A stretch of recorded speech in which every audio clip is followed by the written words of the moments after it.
ಮಾತಾ ಕಿ ಬೋಲೋ ಭಾರತ್ ಮಾತಾ ಕಿ. ಈ ಸಭೆಯನ್ನು ಉದ್ದೇಶಿಸಿ ರಾಷ್ಟ್ರದ ಅಧಿನಾಯಕಿ ಆಗಿರತಕ್ಕಂತ ಶ್ರೀಮತಿ ಪ್ರಿಯಾಂಕಾ ಗಾಂಧಿ ಅವರು ತಮ್ಮನ್ನು ಉದ್ದೇಶಿಸಿ ಮಾತನಾಡಿದ್ದಾರೆ. ಅವರಿಗೆ ಈ ಸಭೆಯನ್ನು ಉದ್ದೇಶಿಸಿ ಮಾತನಾಡಬೇಕು ಅಂತ ಕಳಕಳಿಯ ಪ್ರಾರ್ಥನೆಯನ್ನು ಮಾಡ್ತಾ ಇದ್ದಾರೆ. ಎಲ್ಲರಿಗೂ ನಮಸ್ಕಾರ. Shri U B Banakar ji, Shri U B Bankar ಅವರೇ, सलीम अहमद जी, ಸಲೀಂ ಅಹಮದ್ ಅವರೇ, मयूर जयकुमार जी, ಮೈಗೂರ್ ಜಯಕುಮಾರ್ ಅವರೇ, BH बनिकड़ जी, VH ಬನ್ಕರ್ ಜಿ, हिरेमठ जी, ಹಿರೇಮೆಟ್ರ ಅವರೇ, मंजुनाथ कुनूर जी ಮಂಜುನಾಥ್ ಕುನ್ನೂರ್ ಅವರೇ, और यहाँ पे उपस्थित सभी कांग्रेस के नेतागण, पदाधिकारीगण और कार्यकर्तागण, आपके साथ साथ मेरी बहनों, मेरे भाइयों, आप सबका इस सभा में बहुत बहुत स्वागत. ವೇದಿಕೆ ಮೇಲೆ ಉಪಸ್ಥಿತರು ಎಲ್ಲ ಗಣ್ಯಮಾನ್ಯರೇ, ನೆರೆದಿರ್ತಕ್ಕಂಥ ಎಲ್ಲ ಜನಸ್ತುಮಕ್ಕೂ ನಾನು ತುಂಬ ಹೃದಯದ ಸ್ವಾಗತವನ್ನು ಬಯಸ್ತೇನೆ. और श्री बनकर जी को बहुत बहुत जन्मदिन की शुभकामनाएं. ಬಣ್ಕರ್ ಅವ್ರಿಗೆ ನಾನು ಜನ್ಮದಿನದ ಹಾರ್ದಿಕ ಶುಭಾಶಯಗಳನ್ನ ಹೇಳ್ತೇನೆ. आज बहुत गर्मी है, आप धूप में खड़े हैं, गर्मी लग रही है. ಇವತ್ತು ಬಹಳ ಬಿಸಿಲಿದೆ. ಬಿಸಿಲಲ್ಲಿ ನಿಮ್ಗೆ ಬಿಸಿಲು ಹತ್ತಾ ಇದೆಯಾ? ज्यादा समय नहीं लूंगी. ಬಹಳ ಟೈಮ್ ತಗೊಳ್ಳೋದಿಲ್ಲ ನಾನು. आपको देख के मेरे मन में ये आया कि इतने धूप में आप खड़े हुए मेरा इंतजार कर रहे हैं. इसी तरह धूप में आप रोज खेती करते होंगे. मैंने धान के खेत बहुत देखे यहाँ. ಇವತ್ ನನಗೆ ಅನಿಸ್ತಾ ಇದೆ, ಇವತ್ ಬಿಸಿಲಿನಲ್ಲಿ ನೀವು ಇಲ್ಲಿ ಬಂದು ನನಗೋಸ್ಕರ ಕಾಯ್ತಾ ಇದ್ದೀರಾ. ನೀವು ದಿನನಿತ್ಯ ಕೂಡ ನೀವು ನಿಮ್ಮ ಹೊಲಗಳಲ್ಲಿ ಇದೇ ರೀತಿ ಕೆಲಸ ಮಾಡ್ತೀರಿ ಅಂತ ನಾನು ಅನ್ಕೊಂಡಿದ್ದೀನಿ. धान के लिए कितना मिलता है? ದಿನಕ್ಕೆ ನಿಮ್ಗೆ ಎಷ್ಟು ಪಗಾರ ಸಿಗ್ತದೆ? How much? 350 ಮೇಡಮ್, 350. 50. देखिए, आप मेहनत बहुत करते हैं. खास तौर से मेरी जो बहनें हैं यहाँ बहुत सारी आई हुई हैं. आपकी बहुत आभारी हूँ कि आप यहाँ आई हैं आज मेरी बातों को सुनने के लिए. ಬಹಳ ನೀವು ಕಷ್ಟದ ಜೀವನವನ್ನ ತೆಗಿತೀರಿ. ವಿಶೇಷವಾಗಿ ಮಹಿಳೆಯರು ಬಹಳ ಸಂಖ್ಯೆಯಲ್ಲಿ ನನ್ನನ್ನ ನೋಡ್ಲಿಕ್ಕೆ ನೀವು ಬಂದಿದ್ದೀರಿ. ನಾವು ನಿನಗೆ ಆಭಾರಿಯಾಗಿದ್ದೇನೆ. कर्नाटका पहचाना जाता है यहाँ की जनता की मेहनत और ईमानदारी के लिए. ಕರ್ನಾಟಕ ರಾಜ್ಯದ ಜನತೆಯನ್ನ ಅವರ ಕಷ್ಟಪಡುವಂತಹ ಒಂದು ಕೆಲಸ ಮತ್ತು ಅವರು ನೇರವಾಗಿ ನಿರಂತರವಾಗಿರ್ತಾರೆ ಅಂತಕ್ಕಂಥದ್ದನ್ನ ಜನರಿಗೆಲ್ಲರೂ ಗೊತ್ತಿರೋ ವಿಷಯ. एक महान संस्कृति है आपकी, महान इतिहास है. बसवन्ना जी जैसे, कित्तूर रानी चेंगप्पा जैसे, चेन्नम्मा जैसे महापुरुष और स्त्री यहाँ पे रहे हैं और आपको शिक्षा दी है, जिसके आधार पर, जिस शिक्षा की आधार पर आपकी संस्कृति और आपका समाज बना. ಕರ್ನಾಟಕ ರಾಜ್ಯ ಬಹಳ ಸುಸಂಸ್ಕೃತ ರಾಜ್ಯ. ಯಾಕಂತಂದ್ರೆ ಇಲ್ಲಿ ಬಸವಣ್ಣವರು, ಕಿತ್ತೂರು ಚೆನ್ನಮ್ಮನಂತವರು ಅವರ ಮಾರ್ಗದರ್ಶನದಲ್ಲಿ ನೀವೆಲ್ಲರೂ ಕೂಡ ನಿಮ್ಮ ಜೀವನವನ್ನ ಆದರ್ಶಪೂರ್ಣವಾಗಿ ತೆಗಿತಾ ಇದ್ದೀರಾ. और आपकी तो कनकादास जी और शिशुनाला शरीफ जी की धरती है. आपके यहाँ से दो महान स्वतंत्रता सेनानी भी थे, मेल्लारा महदेवप्पा और गुडलेप्पा हल्लीकेरे जी. ಇಲ್ಲಿ ಮಹಾನ್ ಸ್ವತಂತ್ರ ಹೋರಾಟಗಾರರಾದ ಗುದ್ಲಪ್ಪ ಹಳ್ಳಿಕೇರಿ ಮತ್ತು ಮೈಲಾರ್ ಮಹದೇವಪ್ಪ ಅಷ್ಟೇ ಅಲ್ಲದೆ ಇದು ಸಂತ ಕನಕದಾಸರ ನಾಡು ಅಂತಕ್ಕಂಥದ್ದನ್ನ ನಾನು ನೆನೆಸ್ಬೇಕಾಗ್ತದೆ. तो जब आपका प्रदेश, जब हमारा देश आजाद हुआ और आपका प्रदेश बना, तो आप ही की मेहनत से बना. ಇವತ್ತು ಭಾರತ ದೇಶ ಸ್ವತಂತ್ರ ಆದ್ಮೇಲೆ ನಿಮ್ಮೆಲ್ಲರ ಒಂದು ಕಷ್ಟ ಮತ್ತು ಇದರಿಂದನ ಇದು ಸ್ವತಂತ್ರ ಆಗಿದೆ ಅಂತಕ್ಕಂಥದ್ದನ್ನ ನಾನು ನೆನೆಸ್ಬೇಕಾಗ್ತದೆ. और मैं जानती हूँ कि आपको अपने कर्नाटका पर कितना गर्व है. ನನಗೆ ಗೊತ್ತಿದೆ ಕರ್ನಾಟಕ ರಾಜ್ಯದ ಬಗ್ಗೆ ನಿಮ್ಗೆ ಎಷ್ಟು ಗರ್ವ ಇದೆ ಅಂತ ಹೇಳಿ. कुछ महीनों पहले मैं विदेश में थी, अपनी बेटी को कॉलेज छोड़ने गई थी और रेलवे स्टेशन में मैं ट्रेन के लिए इंतजार कर रही थी। मुझे एक हिंदुस्तानी लड़का दिखा। ನಾನು ಕೆಲವು ದಿವಸಗಳ ಹಿಂದೆ, ಕೆಲವು ತಿಂಗಳ ಹಿಂದೆ ನನ್ನ ಮಗಳನ್ನ ವಿದೇಶದಲ್ಲಿ ಕಲೀಲಿಕ್ಕೆ ಇಡಕ್ ಹೋಗಿದ್ದೆ. ಅಲ್ಲಿ ವಿಮಾನ ನಿಲ್ದಾಣದಲ್ಲಿ ಒಬ್ಬ ಹುಡುಗ ನನ್ನನ್ನು ಭೇಟಿಯಾದ. मेरे पास आकर पूछा, आप प्रियंका हो? तो मैंने हाँ बोला। ನನ್ನ ಹತ್ರ ಬಂದ್ಬಿಟ್ಟು ಕೇಳ್ದ, ನೀವೇನ್ ಪ್ರಿಯಾಂಕಾ ಗಾಂಧಿ ಅವರೇನು ಅಂತ ಹೇಳಿ. मैंने उससे पूछा, तुम कहाँ के हो? तो उसने कहा, मैं कर्नाटका का हूँ। ನಾನು ಅವನ್ ಕೇಳಿದೆ, ತಮ್ಮ ನಿಂದ ಯಾವ್ರು ಅಂತ ಹೇಳಿ. ಅವನ್ ಹೇಳ್ದ ಹೆಮ್ಮೆಯಿಂದ, ನಾನು ಕರ್ನಾಟಕದವನು ಅಂತ ಹೇಳಿ. मैंने उससे पूछा तुम क्या करते हो? तो मुझे बताया कि एक बड़ी आईटी की कंपनी में एक बहुत अच्छी उसकी नौकरी थी। ನಾನು ಅವನ್ ಕೇಳಿದೆ, ನೀನ್ ಇಲ್ಲಿ ಏನ್ ಮಾಡ್ತಿದ್ಯಾ ಅಂತ ಹೇಳಿ. ಅವನ್ ಹೇಳ್ದ, ಇಲ್ಲಿ ಒಂದ್ ದೊಡ್ಡ ಐಟಿ ಕಂಪನಿಯಲ್ಲಿ ನಾನು ನೌಕರಿ ಮಾಡ್ತಿದ್ದೀನಿ ಅಂತ ಹೇಳಿ. मैंने पूछा, माँ बाप क्या करते हैं? ನಾನ್ ಕೇಳಿದೆ, ನಿಮ್ಮ ತಂದೆ ತಾಯಿಗಳು ಏನ್ ಮಾಡ್ತಾರೆ ಅಂತ ಹೇಳಿ. तो बड़े गर्व से बोला, किसान है। ಅವನ್ ಬಹಳ ಹೆಮ್ಮೆಯಿಂದ ಹೇಳ್ದ, ಅವರು ಒಕ್ಕಲ್ತನ ಮಾಡ್ತಾರೆ ಅಂತ ಹೇಳಿ. और अपनी मेहनत की कमाई से मुझे अपने पैरों पे खड़ा किया, मुझे शिक्षित किया, ताकि आज मैं यहाँ पर आकर नौकरी कर सकता हूँ। ಅವನು ಬಹಳ ಹೆಮ್ಮೆಯಿಂದ ಹೇಳ್ದ, ಅವ್ರ ಕಷ್ಟದಿಂದ ನನ್ನನ್ನು ಓದಿಸಿದ್ದಾರೆ, ಅವರ ಕಷ್ಟದ ಫಲವಾಗಿ ನಾನು ಇವತ್ತಿಲ್ಲಿ ನೌಕರಿ ಮಾಡ್ತಿದ್ದೀನಿ ಅಂತಕ್ಕಂಥ ಮಾತನ್ನ ಅವನು ಹೇಳ್ದ.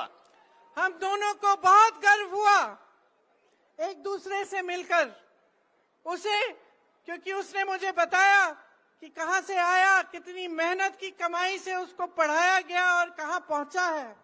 और मुझे ये देखकर कि अपने देश का एक लड़का, अपने कर्नाटका प्रदेश का एक लड़का इस तरह की तरक्की कर रहा है और देश का नाम दुनिया में रोशन कर रहा है। ಇವತ್ತು ನಮ್ಮಿಬ್ಬರಿಗೂ ಬಹಳ ಗರ್ವ ಅನಿಸ್ತು. ಒಬ್ಬ ಹಳ್ಳಿಯಿಂದ ಬಂದ ಯುವಕ ಇವತ್ತು ಕಷ್ಟಪಟ್ಟು ಈ ಮಟ್ಟಕ್ಕೆ ಹೋಗಿ ನಮ್ಮ ದೇಶದ ಹೆಸರನ್ನ, ಕರ್ನಾಟಕ ರಾಜ್ಯದ ಒಬ್ಬ ವ್ಯಕ್ತಿ ವಿದೇಶಗಳಲ್ಲಿ ಕೂಡ ದೊಡ್ಡದು ಮಾಡ್ತಾ ಇದ್ದಾನೆ ಅಂತಂದ್ರೆ ನಮ್ಗೆ ಬಹಳ ಹೆಮ್ಮೆ ಅನಿಸ್ತು. तो आप मेहनत करते किस लिए हैं? इसी तरह अपने बच्चों के भविष्य को मजबूत बनाने के लिए। ಇವತ್ತು ನೀವ್ ಯಾಕೆ ಕಷ್ಟ ಪಡ್ತೀರಿ ಅಂತಂದ್ರೆ, ನಿಮ್ ಮಕ್ಕಳು ಚೆನ್ನಾಗಿ ಓದಿ ಅವ್ರ ಭವಿಷ್ಯ ದೊಡ್ಡದಾಗ್ಲಿ ಅಂತ ಹೇಳಿ. मेरी बहनें दिन रात काम करती हैं। मैं जानती हूँ कि आप अगर बाहर भी नौकरी करते हैं या खेती में भी हाथ बटाते हैं तो आप जरूर घर आकर घर का काम भी करती हैं। घर के सारे परिवार के सदस्यों की परवरिश को देखती हैं। अगर वो उनके पास सारी सुविधाएं हैं, आपने खाना बनाया है, सब कुछ किया है उनके लिए, तभी आपको नींद आती है, तभी आप सोती हैं। ನನಗೊಂದು ಗೊತ್ತಿದೆ, ಹೆಣ್ಮಕ್ಳು ಇವತ್ತು ಕೃಷಿಕರಾಗಿ ಕೆಲಸ ಮಾಡ್ತಾರೆ. ಕೆಲಸ ಮಾಡಿ ಬಂದು ತಮ್ಮ ಮನೆಯಲ್ಲಿ ಅಡಿಗೆಯನ್ನ ಮಾಡಿ ಎಲ್ಲರೂ ಸುಖವಾಗಿರ್ತಾರೆ ಅಂತಕ್ಕಂಥ ವಿಚಾರವನ್ನ ಸದಾ ಕಾಲ ಮಾಡೋರು ಯಾರಾದ್ರೂ ಇದ್ರೆ ಅವ್ರ ಹೆಣ್ಮಕ್ಳು ಅಂತಕ್ಕಂಥದ್ದು.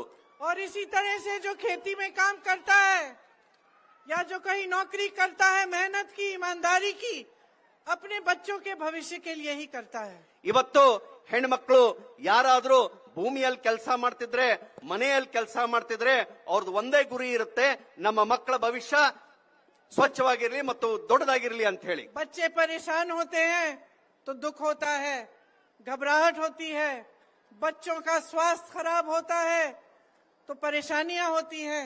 हम सब चाहते हैं कि हमारे बच्चे बड़े हों, उनका भविष्य मजबूत बने, वो आगे बढ़े। ಇವತ್ತು ನಮ್ಮ ಮಕ್ಕಳ ಆರೋಗ್ಯದಲ್ಲಿ ಏನಾದ್ರೂ ಹೇರ್ಪೇರಾದ್ರೆ ನಮಗೆ ಬಹಳ ತೊಂದರೆ ಆಗ್ತದೆ. ಆದ್ರೆ ಸದಾ ಕಾಲ ಹೆಣ್ಮಕ್ಳು ನಮ್ಮ ಮಕ್ಕಳ ಭವಿಷ್ಯ ಸುಖಕರ ಆಗಿರ್ಲಿ ಅಂತೇಳಿ ಸದಾ ಕಾಲ ವಿಚಾರ ಮಾಡ್ತಾರೆ. और इस मेहनत में ये जो काम आप अपने बच्चों के भविष्य के लिए करते हैं, इसमें देश भी आप आगे बढ़ाते हैं। इस काम को करके ये देश के भविष्य का काम कर रहे हैं आप, तो इसमें भी देश सेवा है, ये छोटे काम नहीं है। ಹೆಣ್ಮಕ್ಳು ಸದಾ ಕಾಲ ನಿಮ್ ಮಕ್ಕಳ ಭವಿಷ್ಯದ ಬಗ್ಗೆ ಏನು ವಿಚಾರ ಮಾಡ್ತೀರಿ, ನಿಮ್ಮ ಮಕ್ಕಳ ಭವಿಷ್ಯದ ಬಗ್ಗೆ ನೀವೇನು ಕೊಡುಗೆ ಕೊಡ್ತೀರಿ, ನೀವು ನಿಮ್ಮ ಮಕ್ಕಳ ಕೊಡುಗೆ ಕೊಡ್ತಾ ಇಲ್ಲ, ನೀವು ದೇಶಕ್ಕೆ ಕೊಡುವಂತ ದೊಡ್ಡ ಕೊಡುಗೆ ಅಂತಕ್ಕಂಥ ಮಾತನ್ನ ನಾನು ಮಹಿಳೆಯರಿಗೆ ಹೇಳ ಬಯಸ್ತಾ ಇದ್ದೀನಿ. जवाहरलाल नेहरू जी कहते थे कि कोई भी काम अगर मेहनत और ईमानदारी से किया जाए, चाहे किसी के घर में आप बर्तन मांज रहे हैं, चाहे आप किसी का घरेलू काम कर रहे हैं, चाहे आप किसानी हैं और खेती में काम कर रहे हैं, चाहे आप डॉक्टर हैं, शिक्षक हैं, कोई भी काम हो, अगर मेहनत और ईमानदारी से आप कर रहे हैं तो वो देश सेवा में गिना जाता है। ಜವಾಹರ್ಲಾಲ್ ನೆಹರು ಅವರು ಹೇಳ್ತಿದ್ರು, ನೀವು ಯಾವುದೇ ಕೆಲಸ ಮಾಡ್ರಿ, ನೀವು ಬಾಂಡೆ ಆದ್ರೂ ತಿಕ್ಕ್ರಿ, ನೀವು ನಿಮ್ಮ ಹೊಲದಲ್ಲಾದ್ರೂ ಕೆಲಸ ಮಾಡ್ರಿ, ಯಾವುದೇ ಆದ್ರೂ ಕೆಲಸ ಮಾಡ್ರಿ, ಯಾವ ಕೆಲಸವನ್ನ ನಿಷ್ಠೆಯಿಂದ ಮಾಡ್ತೀರಿ ಅದು ನಿಮ್ಮ ಕೆಲಸ ಅಲ್ಲ, ಅದು ದೇಶ ಸೇವೆ ಅಂತ ಹೇಳಿ ಪರಿಗಣನೆ ಆಗ್ತದೆ ಅಂತಕ್ಕಂಥ ಮಾತನ್ನ ಅವ್ರು ಹೇಳ್ತಾ ಇದ್ರು. क्योंकि यही सब करने से देश का निर्माण होता है। ಯಾಕಂತಂದ್ರೆ ಇವೆಲ್ಲ ಕೆಲಸ ಮಾಡಿದ್ರೆ ಮಾತ್ರ ದೇಶದ ನಿರ್ಮಾಣದಲ್ಲಿ ನಾವು ಕೊಡುಗೆ ಕೊಡಕ್ ಸಾಧ್ಯ ಆಗ್ತದೆ. आप मजबूत होंगे, आपके बच्चे भविष्य में मजबूत होंगे तो देश की नई पीढ़ी मजबूत होगी। ನೀವು ಸಶಕ್ತರಾದ್ರೆ ನಿಮ್ಮ ಮಕ್ಕಳ ಭವಿಷ್ಯ ಸಶಕ್ತ ಆಗ್ತದೆ, ಅಂದ್ರೆ ಮಾತ್ರ ದೇಶ ಬೆಳೆಯಲಿಕ್ಕೆ ಸಾಧ್ಯ. इसीलिए जो सरकार आप चुनते हैं वो बहुत महत्वपूर्ण है। किस तरह की सरकार है, उसके किस तरह के नेता हैं, आपके लिए क्या क्या करेगी और आपको मजबूत बनाने का काम कैसे करेगी। ಅದಕ್ಕಾಗಿ ನೀವು ಯಾವ ಸರ್ಕಾರನ ಮಾಡ್ತೀರಿ ಅದು ಹುಷಾರಾಗಿ ಸರ್ಕಾರನ ಮಾಡಬೇಕು. ಯಾಕಂತಂದ್ರೆ ನೀವು ಚುನಾಯಿತರಾಗುವ ಏನ್ ನೇತಾರರು ಇರ್ತಾರೆ ಆ ದೇಶವನ್ನು ನಡೆಸುವಂತ ಜವಾಬ್ದಾರಿ ಅವ್ರಿಗೆ ಇರ್ತದೆ. ಆದ್ರಿಂದ ಬಹಳ ನಿಷ್ಠೆಯಿಂದ ನೀವು ನಿಮ್ಮ ಸರ್ಕಾರವನ್ನ ನೀವು ಎಲೆಕ್ಷನ್ ಮಾಡಿ ಗೆಲ್ಲಿಸಬೇಕು.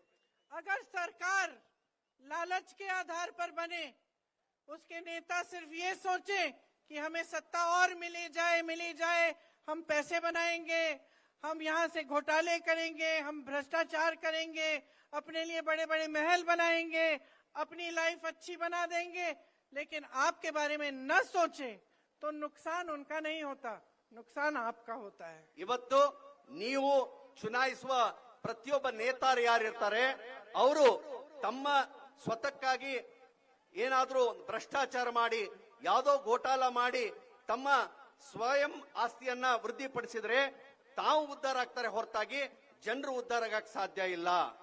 तो उन नेताओं का, उन सरकारों का ध्यान पूरी तरह इस बात पे होता है कि हम सत्ता किस तरह से रखें और दूसरा हम कितने पैसे बना सकते हैं, कितना लूट कर सकते हैं। ಇವತ್ತು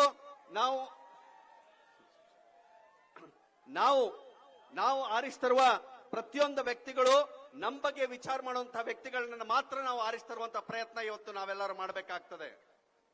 और आप जब ऐसी सरकार की कुनीतियों से जूझ रहे होते हैं तो आपको खुद समझ में आ जाता है कि क्या हो रहा है।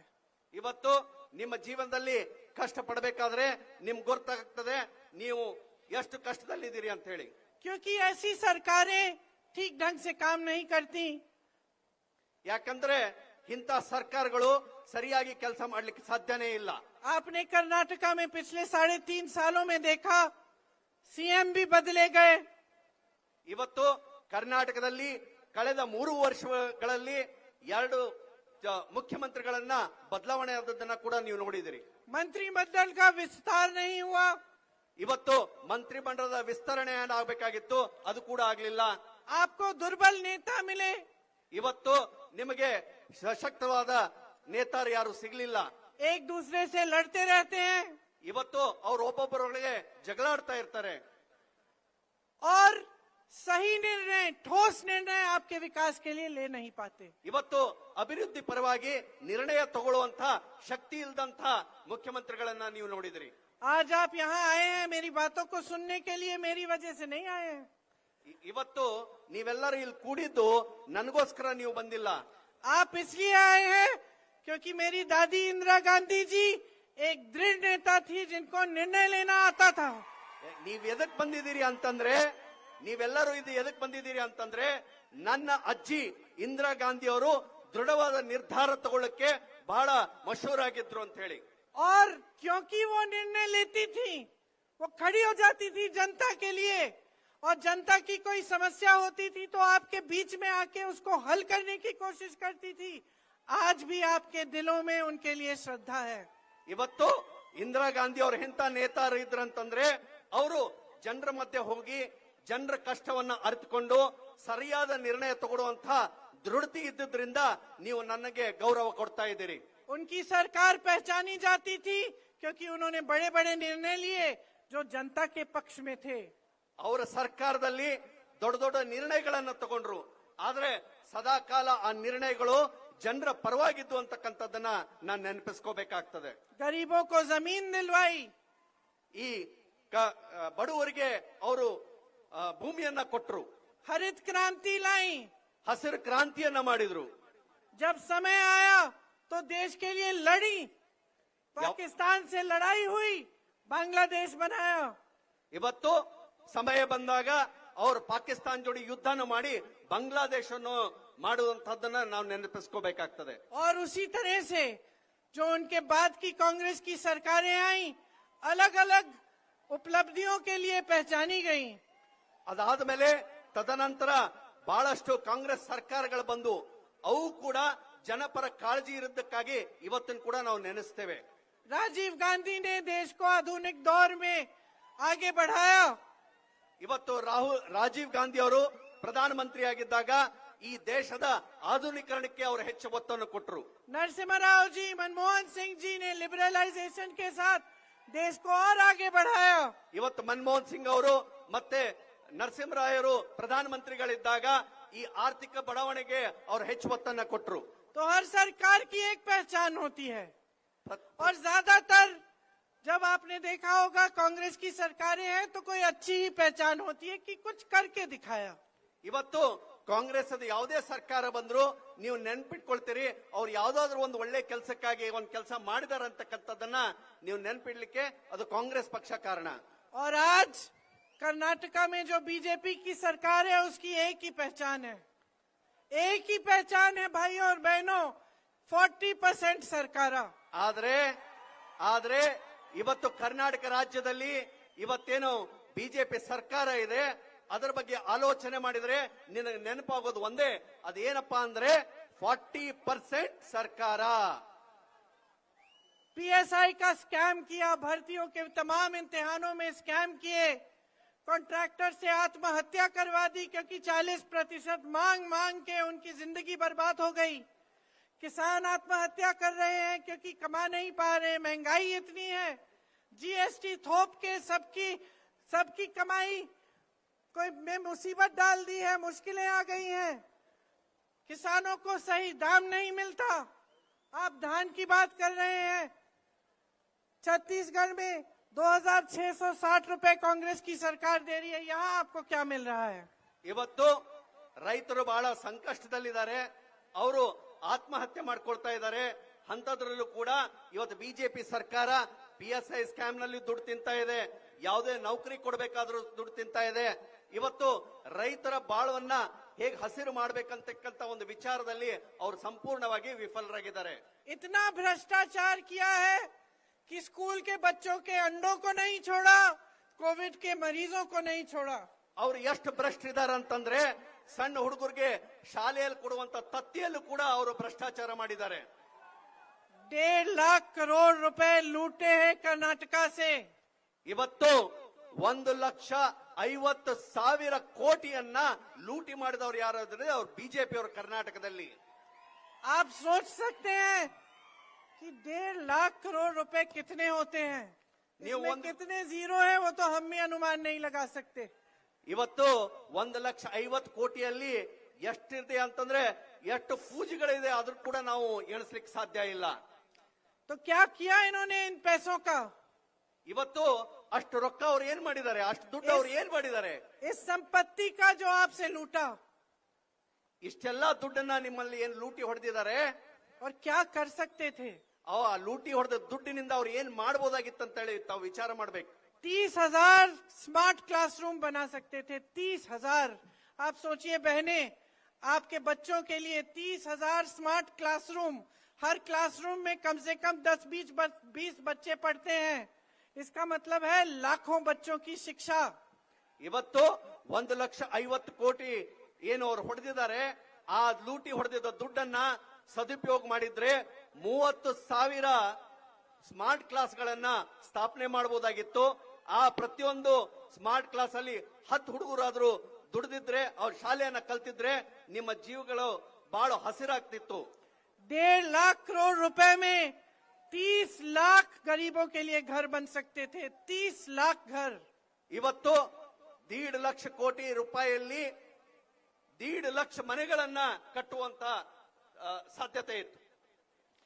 100 एम्स के अस्पताल बन सकते थे। 100 ಏಮ್ಸ್ ಮಾದರಿಯಲ್ಲಿ ದವಾಖಾನೆಗಳನ್ನ ಕಟ್ಟಬಹುದಾಗಿತ್ತು.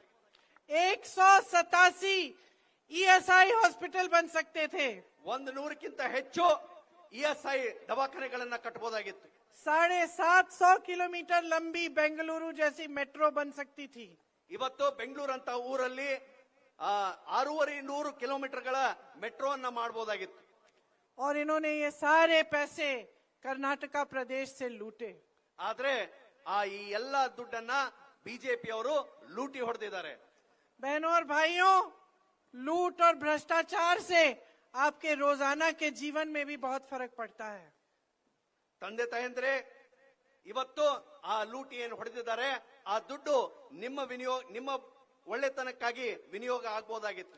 क्योंकि जब सरकार का ध्यान आपकी तरफ नहीं होता तो आपके लिए कोई ऐसी स्कीम नहीं बनती जिससे आप महंगाई का सामना कर सके, जिससे आप अपने संघर्षों का सामना कर सके। ಇವತ್ತು ನಿಮಗೆ ಏನು ಬೆಲೆ ಏರಿಕೆ ಇದೆ ಅದರ ವಿರುದ್ಧವಾಗಿ ಹೋರಾಟ ಮಾಡಲಿಕ್ಕೆ ನಿಮಗೆ ಸಾಧ್ಯ ಆಗ್ತಾ ಇರಲಿಲ್ಲ. ಅದೇ 1.5 ಲಕ್ಷ ಕೋಟಿ ರೂಪಾಯಿ ಏನಿದೆ ನಿಮಗೋಸ್ಕರ ವಿನಿಯೋಗ ಮಾಡಿದ್ರೆ ಈ ಪರಿಸ್ಥಿತಿ ನಿಮಗೆ ಬರ್ತಾ ಇರಲಿಲ್ಲ. अब आप देखिए, नंदिनी आपने बनाई, कर्नाटका की थी, है, और आपको गर्व है इस कोऑपरेटिव पर। ಇವತ್ತು ಕರ್ನಾಟಕ ಪ್ರದೇಶದಲ್ಲಿ ನಂದಿನಿ ಅಂತ ಒಂದು ಸಂಸ್ಥೆ ಇವತ್ತು ಆಡಳಿತ ಮಾಡ್ತಾ ಇದೆ.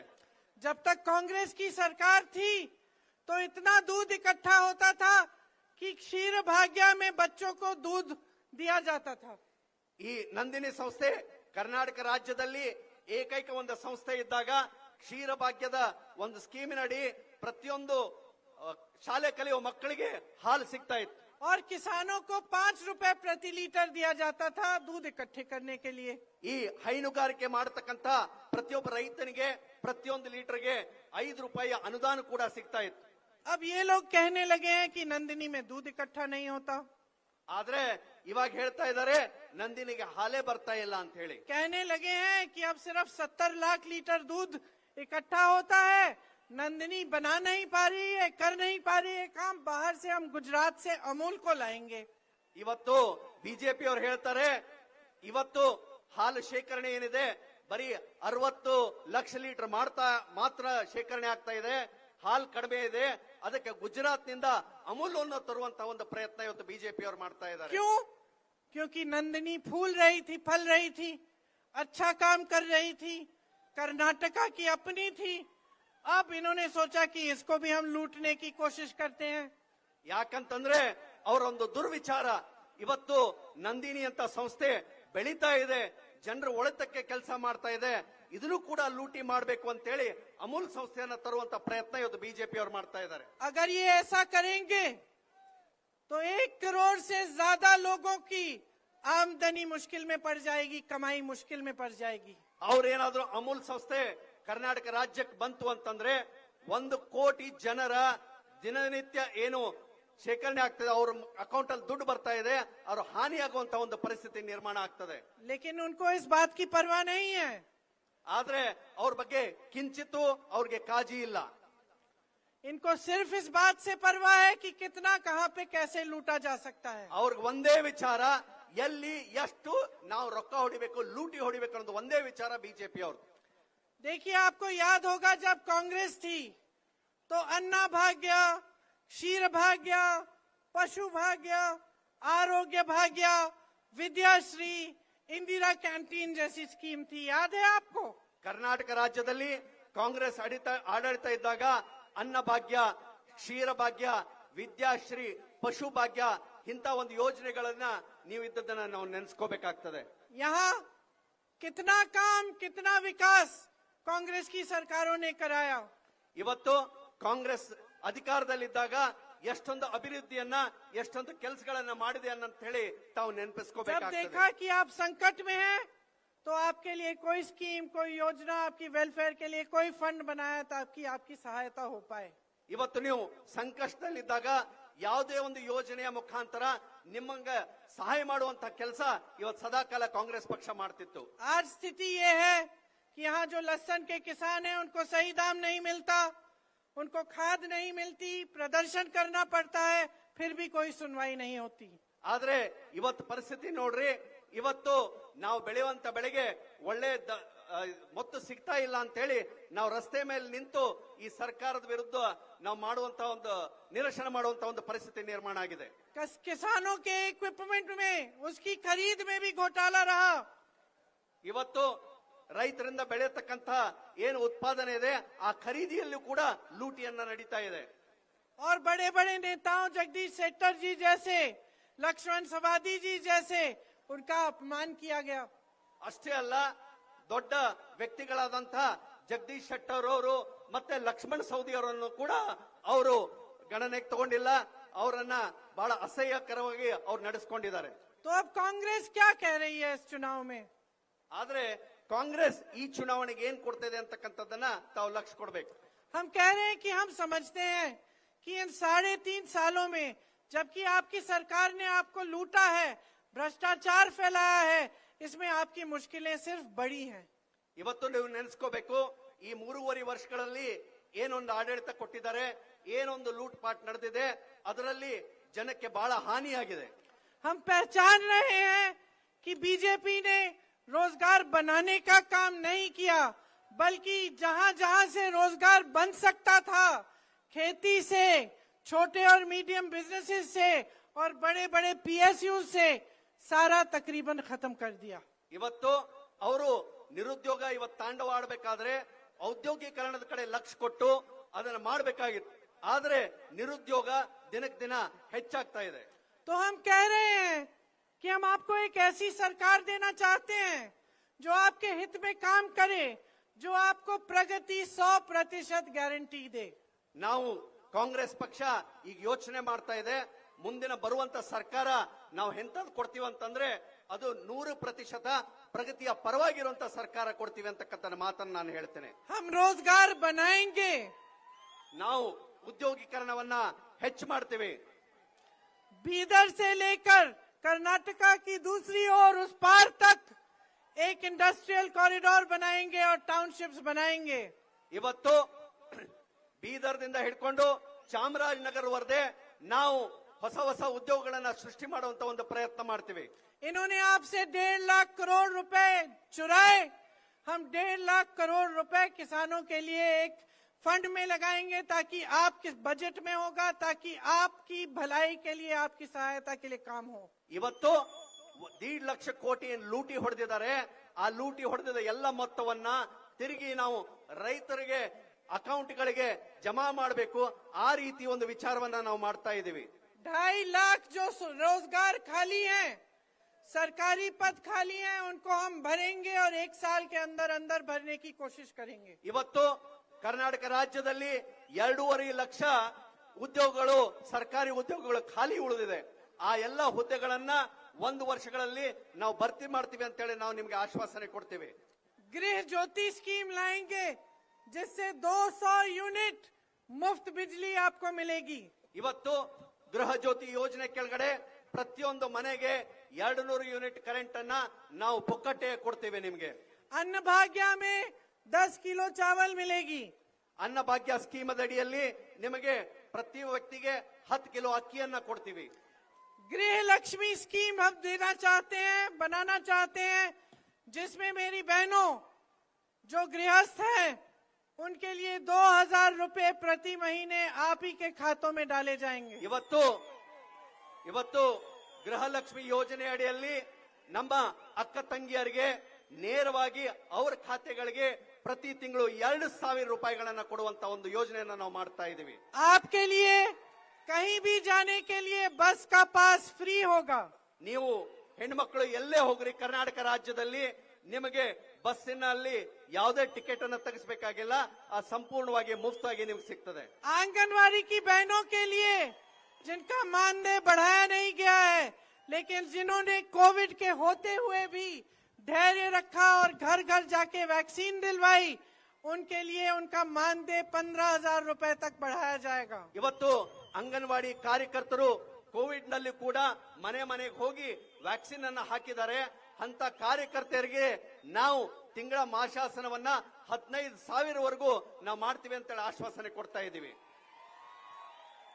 मिनी आंगनवाड़ी का 10,000 तक होगा।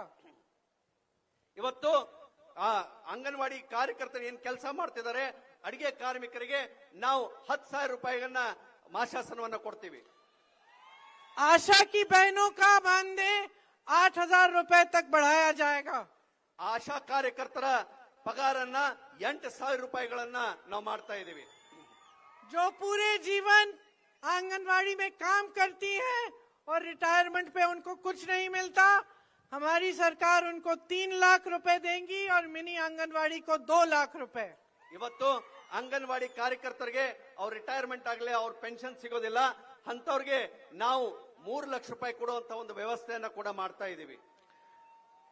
मेरे नौजवान बहनों और भाइयों, जिसका ग्रेजुएशन हो गया है लेकिन जिसकी नौकरी नहीं है, उसके लिए 3,000 रुपए प्रति माह सरकार देगी।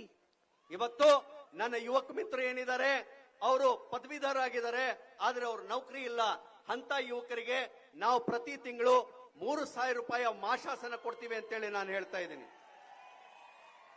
इस स्कीम का नाम है युवा निधि और इसमें जिसका डिप्लोमा है और उसकी नौकरी नहीं है उसको भी 1,500 रुपए दिए जाएंगे प्रति माह। ಈ ಯೋಜನೆ ಹೆಸರು ಯುವ ನಿಧಿ ಅಂತ ಇದೆ. ಆ ಯುವ ನಿಧಿ ಯೋಜನೆ ಅಡಿಯಲ್ಲಿ ಡಿಪ್ಲೊಮಾ ಯಾರು ಮಾಡಿದ್ದಾರೆ, ಡಿಪ್ಲೊಮಾ ಮಾಡಿದವಂತ ವ್ಯಕ್ತಿಗೆ ನೌಕರಿ ಇಲ್ಲ, ಅಂತವನಿಗೆ 1,500 ಪ್ರತಿ ತಿಂಗಳು ಕೊಡುವಂತ ಒಂದು ಕೆಲಸ ಇವತ್ತು ಕಾಂಗ್ರೆಸ್ ಸರ್ಕಾರ ಮಾಡ್ತಾ ಇದೆ. छोटे बिजनेस और छोटे दुकानदारों के लिए एक वेलफेयर फंड बनाया जाएगा जिसमें करोड़ों रुपए डाले जाएंगे ताकि आप पर जब समस्या आती है तो आपकी सहायता के लिए और आपको खड़े रहने के लिए सुविधा मिले। ಈ ಸಣ್ಣ ವ್ಯಾಪಾರಸ್ಥರು ಸಂಕಷ್ಟದಲ್ಲಿದ್ದಾಗ ಅವರಿಗೆ ಸಹಾಯಾರ್ಥವಾಗಿ ಕೋಟ್ಯಾನ್ಗಟ್ಲೆ ಒಂದು ಫಂಡ್ ಅನ್ನ ಮಾಡ್ತಾ ಇದ್ದೀರಿ. ಅದರ ಅಡಿಯಲ್ಲಿ ಅದರ ಈ ಉಪಯೋಗವನ್ನ ಕೂಡ ತಾವು ಮಾಡ್ಕೋಬೇಕು.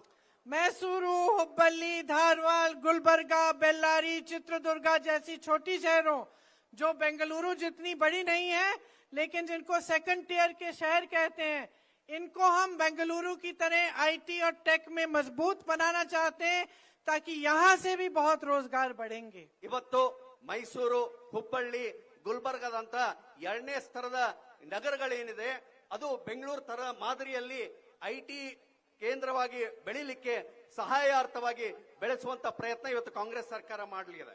आने वाले समय में पेट्रोल और डीजल की गाड़ियां कम होंगी और इलेक्ट्रिक गाड़ियां ज्यादा होंगी। इनकी मैन्युफैक्चरिंग, इनको बनाने के लिए हम कर्नाटका को सर्वप्रथम बनाना चाहते हैं।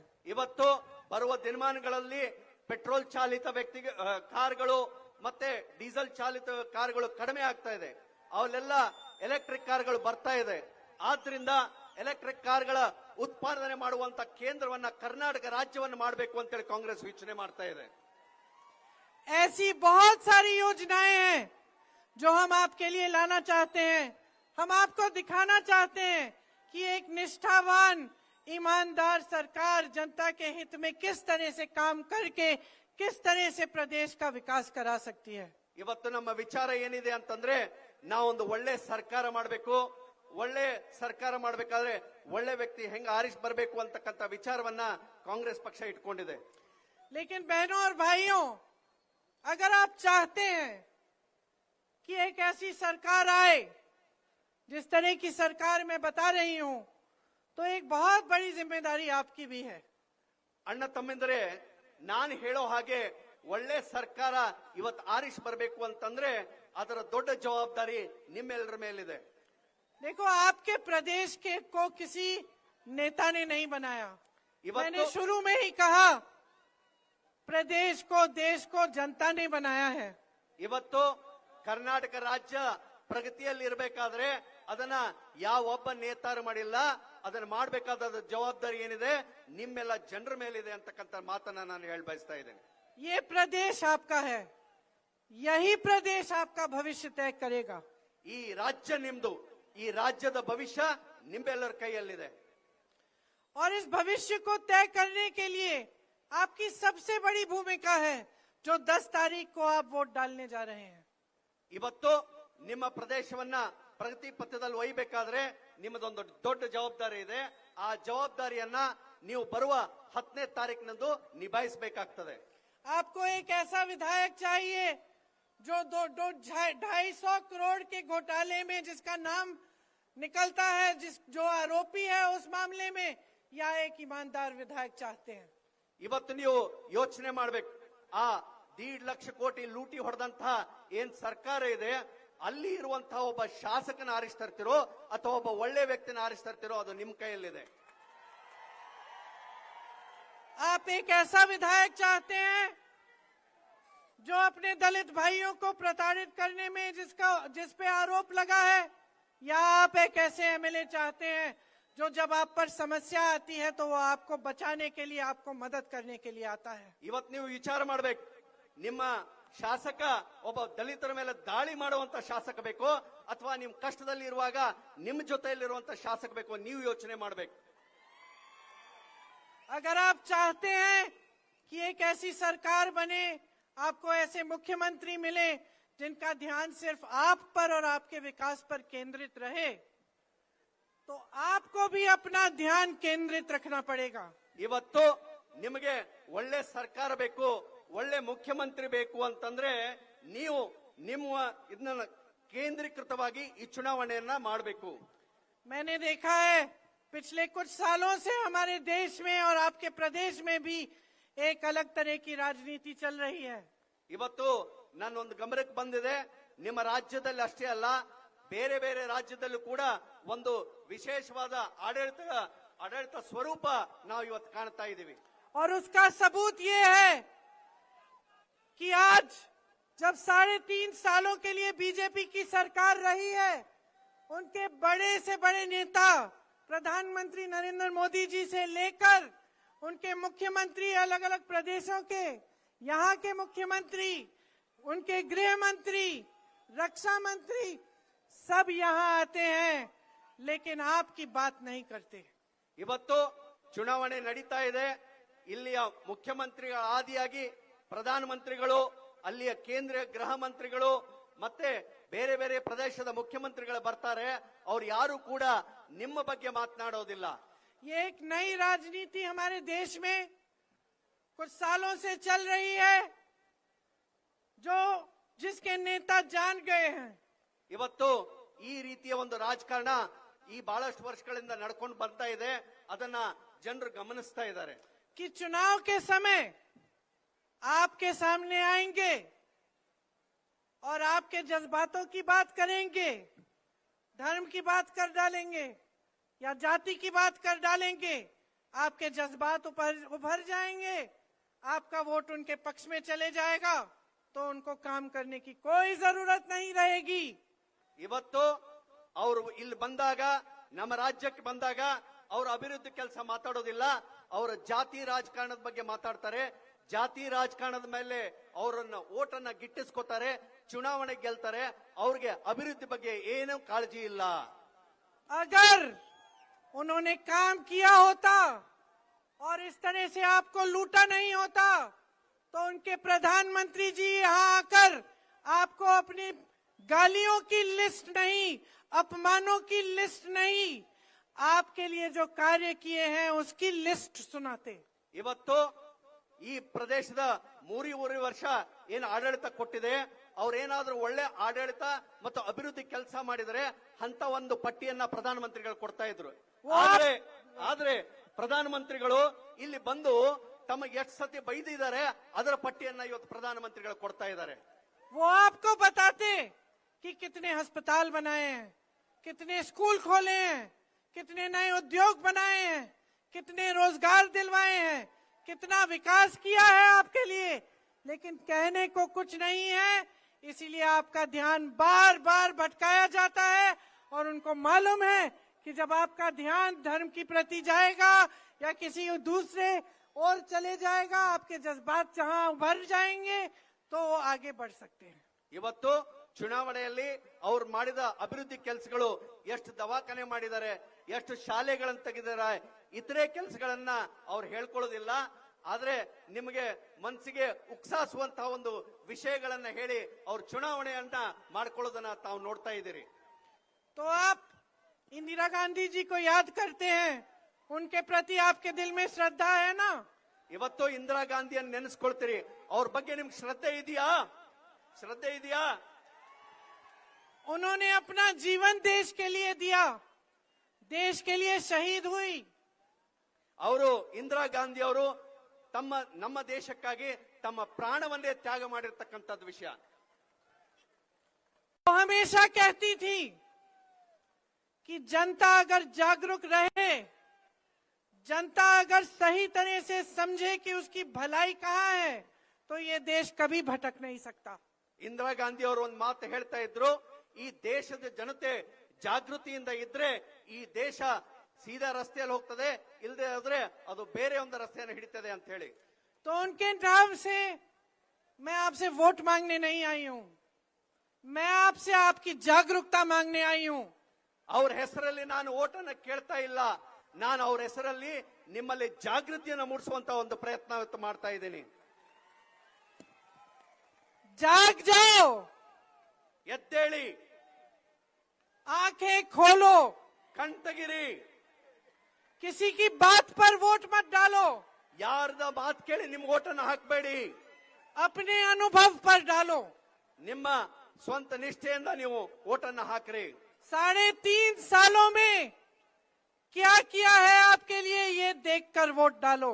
ಇವತ್ತು 3.5 ವರ್ಷಗಳ ಕಾಲ ನಿಮಗೋಸ್ಕರ ಏನು ಅಭಿವೃದ್ಧಿ ಕೆಲಸ ಆಗಿದೆ ಅದನ್ನ ಅವಲೋಕನೆ ಮಾಡಿಕೊಂಡು ನೀವು ಓಟನ್ನ ಹಾಕಬೇಕು ಅಂತ ಹೇಳಿ ಕೇಳ್ಕೊಳ್ತಾ ಇದ್ದೀನಿ. कितना लूटा है, कितनी चोरी की है आपसे, उसको देखकर वोट डालो. ನಿಮ್ಮನ್ನ ಎಷ್ಟು ಲೂಟಿ ಹೊಡೆದಿದ್ದಾರೆ ಅದನ್ನ ಗಮನದಲ್ಲಿ ಇಟ್ಕೊಂಡು ನೀವು ಓಟ್ ಹಾಕಬೇಕು. महाभारत में जब अर्जुन अपना निशाना साधते थे तो वो मछली की आंख को देखते थे और वहां से उनका ध्यान कभी भटकता नहीं था. ಇವತ್ತು ಮಹಾಭಾರತದಲ್ಲಿ ನೀನ್ ನೆನಪಿಸ್ಕೋಬೇಕು, ಅರ್ಜುನ ಯಾವತ್ತು ಗುರಿಯನ್ನು ಇಟ್ರೆ ಅವನಿಗೆ ಮೀನಿನ ಕಣ್ಣು ಮಾತ್ರ ಕಾಣ್ತಾ ಇತ್ತು.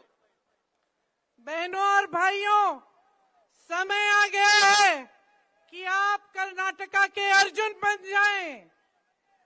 ಅಣ್ಣ ತಮ್ಮಂದಿರೇ, ಇವತ್ ಕಾಲ ಬಂದಿದೆ, ನೀವುಗಳು ಕೂಡ ಮಹಾಭಾರತದ ಅರ್ಜುನನ ಗತೆ ಬರೀ ಮೀನಿನ ಕಣ್ಣಿಗೆ ಗುರಿ ಇಡುವಂತಹ ಒಂದು ಪ್ರಯತ್ನ ತಾವೆಲ್ಲರೂ ಮಾಡಬೇಕು.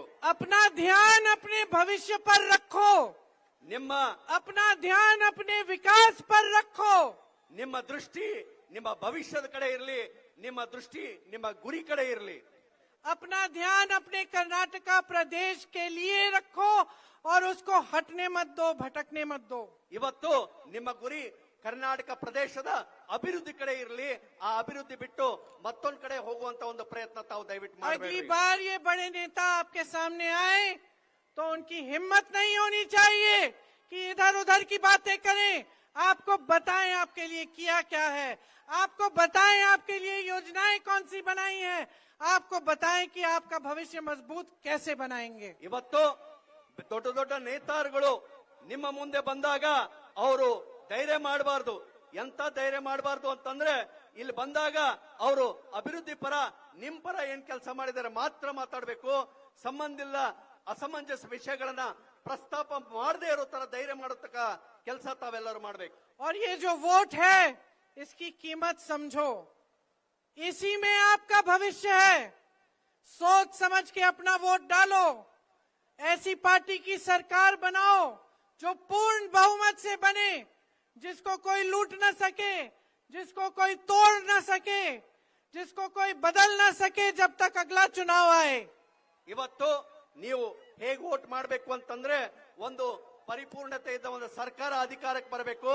ಅದನ್ನ ಯಾರದೇ ಲೂಟಿಯ ದುಡ್ಡಿನಿಂದ ಬದಲಾವಣೆ ಮಾಡ್ಲಿಕ್ಕೆ ಸಾಧ್ಯ ಆಗೋದಿಲ್ಲ.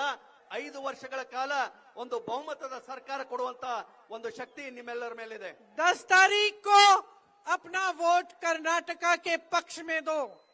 10ನೇ ತಾರೀಕಿನಂದು ನೀವೆಲ್ಲರೂ ಕೂಡ ನಿಮ್ಮ ಓಟನ್ನ ಕರ್ನಾಟಕ ಪ್ರದೇಶದ ಅಭಿವೃದ್ಧಿಗಾಗಿ ಕೊಡ್ಬೇಕಂತೇಳಿ ನಾನು मेरे ಕೇಳ್ಕೊಳ್ತೀನಿ. साथ जोर से बोलो, कर्नाटका की, ಕರ್ನಾಟಕ ಕಿ, कर्नाटका की, ಕರ್ನಾಟಕ ಕಿ. कर्नाटका की.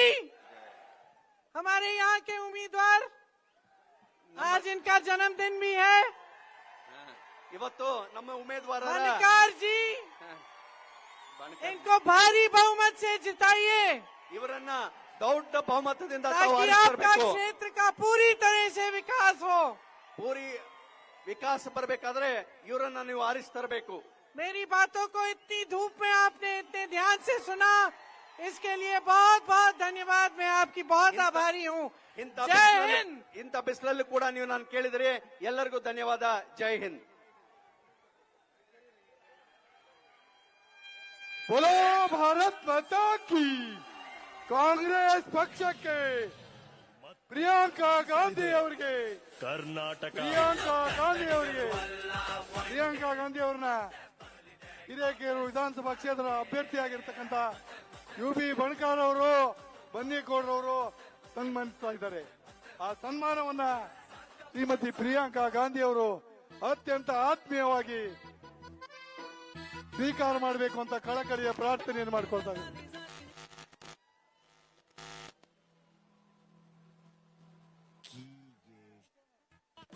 बोलो भारत माता की। ರಾಹುಲ್ ಗಾಂಧಿ ಅವರಿಗೆ, ಪ್ರಿಯಾಂಕಾ ಗಾಂಧಿ ಅವರಿಗೆ, UB ಬಣಕಾರ್ ಅವರಿಗೆ, BH ಬನ್ನಿಗೋಡ್ ಅವರಿಗೆ ಬೋಲೋ ಭಾರತ್ ಮಾತಾ ಕಿ. ಸಿದ್ದರಾಮಯ್ಯ ಅವರಿಗೆ, DK ಶಿವಕುಮಾರ್ ಅವರಿಗೆ, ಸಲೀಂ ಅಹಮದ್ ಅವರಿಗೆ ಗರ್ಜಿಸಲಿದೆ ಕರ್ನಾಟಕ. ವಂದನಾ ಪಡೆಗಳು ಹಿರೇಕೆರೂರು ಬ್ಲಾಕ್ ಕಾಂಗ್ರೆಸ್ ಅಧ್ಯಕ್ಷರಾಗಿರ್ತಕ್ಕಂಥ ರಮೇಶ್ ಮಡಿವಾಳ್ ಅವರಿಗೆ.